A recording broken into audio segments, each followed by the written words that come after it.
السلام عليكم، كنتمنى تكونوا بافضل الاحوال ان شاء الله وبصحه جيده. بالنسبه للفيديو ديال اليوم اللي غادي نشارك معكم وصفه رائعه، وصفه خطيره لتبييض الوجه وازاله النمش او الكلف، حروق الشمس. هاد الوصفه هذه غادي تغنيكم عن جميع الوصفات، كتخلي لكم البشره ديالكم فحال شبابي، كتحيد لكم اي مشكل كتكون في البشره ولا الجسم او المنطقه الحساسه. اي منطقه عندكم في الجسم ديالكم كيكون فيها واحد اللون غير موحد او لون داكن، هاد الوصفه غادي تخلي لكم البشره ديالكم كتشعل، وغادي تنقي لكم البشره ديالكم، غادي تخليها لكم رائعه. فوصفة مجربة 100%. بزاف الناس كيبغيو هاد الوصفات كيطلبوهم مني، فأنا دائما كنجيب لكم وصفات مجربة اللي كيعطيوكم نتيجة في واحد الفترة اللي هي قصيرة. فبالنسبة لهاد الوصفة خاصها مداومة لمدة أسبوع، كتعطيكم نتيجة رائعة رائعة بزاف، غادي تصدمكم الصراحة النتيجة ديالها. فكنتمنى انكم تتبعوا معايا الفيديو حتى الاخير، حيت الطريقه جد سهله ومكونات بساطين. وما تنساوش بارطاجيو الفيديو مع الناس اللي كتعرفوا هكا باش كلشي يستافد من هاد الوصفه. بقاو معايا.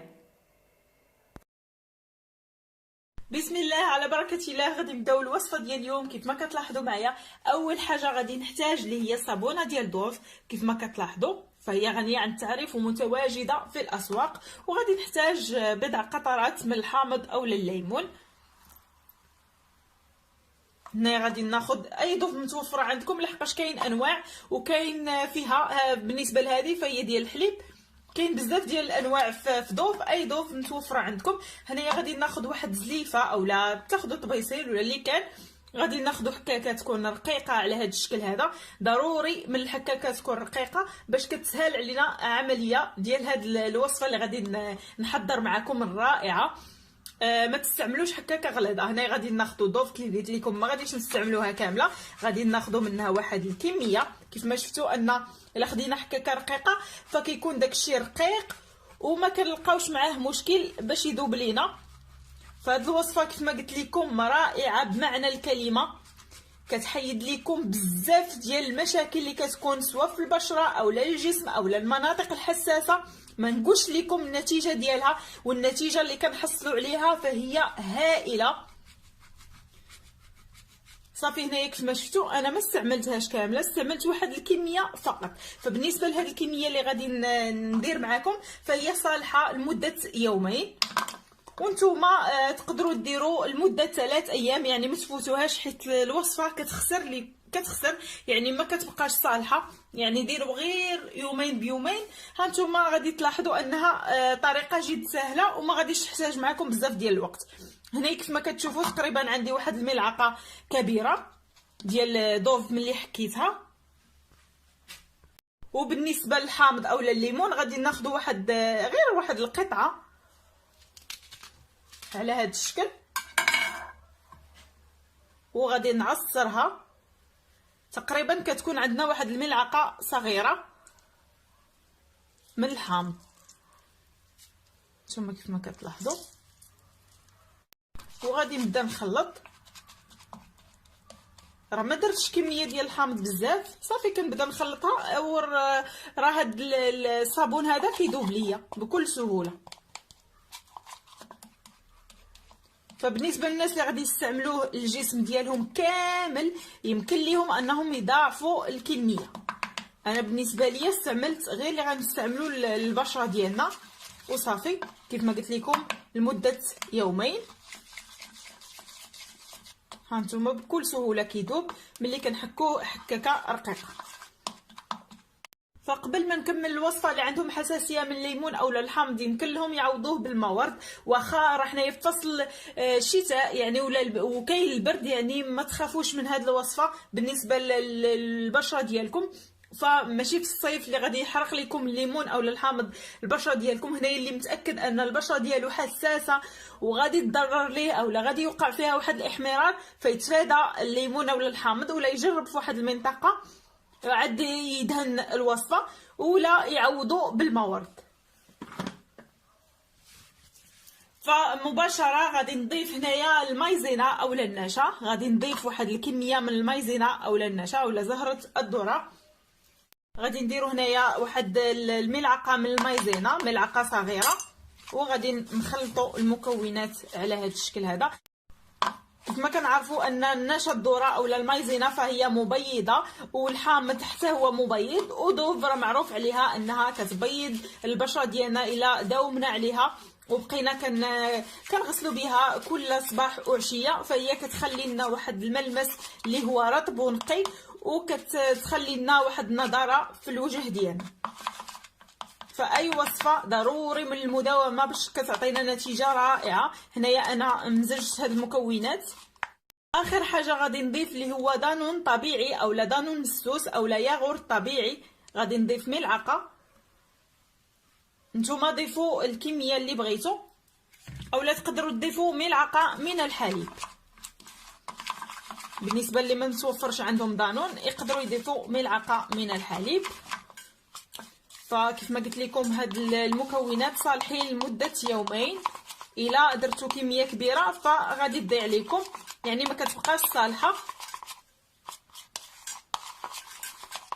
الوصفه ديال اليوم ها هي كيف ما شفتوا واجده، كتجي على هذا الشكل هذا، وصفه رائعه. هنايا غادي نخلي لكم الوصفه على جنب. غادي فضروري قبل ما تداوموا عليها فضروري من واحد التقشير في البدايه ديال انكم قبل ما توضعوا هاد الوصفه هذه غادي ديروا تقشير مره في الاسبوع. انا غادي ندوز نعطيكم التقشير بعجاله ورجع معكم. فهنايا اول حاجه غادي ندير اللي هي قهوه، ماشي قهوه سريعه الذوبان، ولكن هاد القهوه هذه قهوه حبيبات كيف ما كتلاحظوا معايا. فما كنظنش ان غادي تكون كتخطى شي دار، دائما كتكون عندنا في البيوت ديالنا. هنا غادي ناخذ واحد الملعقه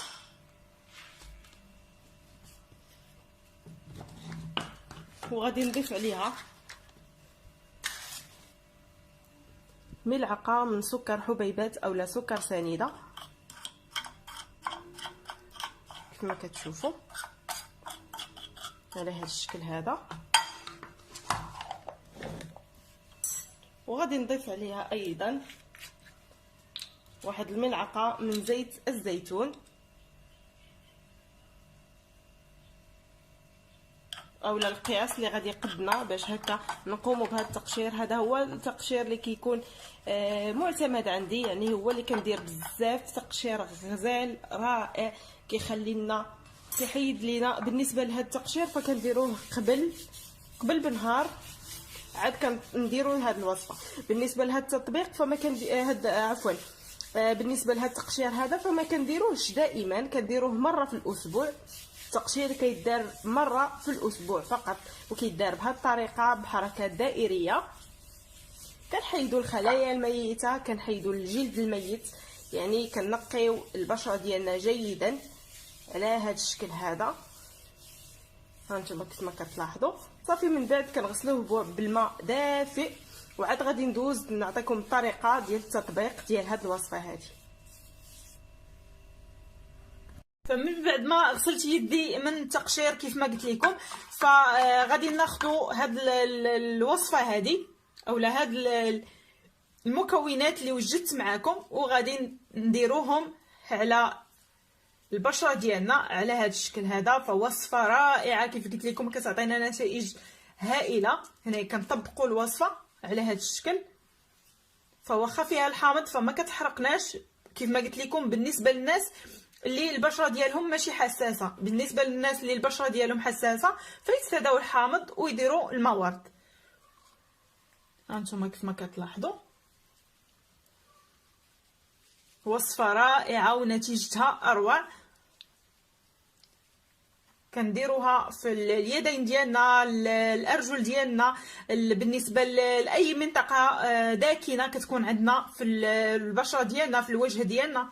فبالنسبه للوصفه من بعد ما ندهنوها في الوجه ديالنا او الجسم ديالنا اي منطقه كيف ما قلت لكم، كتخليوها لمده ديال ساعه، ومن بعد كتغسلوها بالماء دافي. ضروري انكم تخليوها هذه المده باش تعطيكم نتيجه، وتداوموا عليها لمده اسبوع وغادي تلاحظوا واحد النتيجه رائعه. ضروري اي وصفه طبيعيه فكنحتاجوا المداومه، ما يمكنش اننا نديروها يوم واحد ولا يومين ونقولوا ما عطاتناش نتيجه، حيت ما داومناش عليها بطبيعه الحال ما غاديش تعطيكم نتيجه. ها نتوما كيف ما كتلاحظوا. صافي كيف ما قلت لكم كتخليوها المده ديال ساعه وكتغسلوها بالماء دافي كل ليله، يعني في الليل، ما كديروهاش بالنهار، كديروها في الليل. ومن بعد ضروري من الترطيب من بعد اي وصفه طبيعيه، فضروري كيف ما كنقول لكم دائما من الترطيب. هنايا بالنسبه للوجه ديالنا نقدروا نرشوا غير المورد تكون نوعيه جيده ونرشوا بها الوجه ديالنا، حتى ما نمسحوش غير رشوا ونخليوه حتى يبس على خاطره. فحتى المورد كيجمع لينا دوك المسام اللي كيكونوا في البشره ديالنا.